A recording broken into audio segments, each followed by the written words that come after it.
2018 жылы салык кызматы, бажы кызматы прогнозду аткарган эмес да, туура?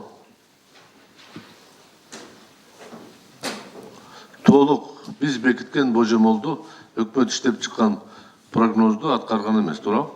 Аткара албай калды деп коебуз.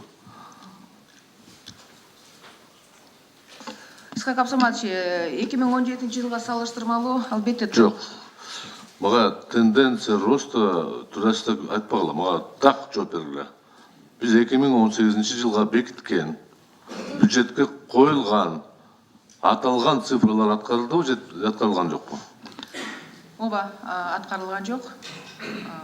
Ошого байланыштуу мындай болуп атат. Мен азыр күнөөлөгүм келип атат салык кызматты же бажы кызматты. Чын айтканда мен өзүм иштегем ал жерде. Божомолду эч качан божомол үчүн жооп бербеш керек да. Канча түштү, ошончо түшөт да. Эгер салык кызматында резерв болсо, таможняныкы көрүнүп турат да. Же бар товар, же жок товар. Бирок ошондой болсо деле биз ошол акчаларга, божомол акчаларга таянып туруп, 2018 жылы бюджетти бекиткенбиз. Демек, эгер бюджетке акча жетишпесе, кантип өкмөт биз жакшы иштедик, толук аткардык деген жыйынтыкка чыктым. Мага түшүндүрүп бергилечи. Эгер алар аткарылбаса, эмненин эсебинен өкмөт бүгүн жакшы салтанаттуу отчет берип атат. Индекстер чоңоюп атат, тигилер чоңоюп атат, өсүп атат деп. Бирок албетте планыбыз толугу менен аткарылса, дагы бир топ иш-чаралар жасалмак. Фракцияда менин пикирим, өкмөттүн отчетун кабыл албаш керек,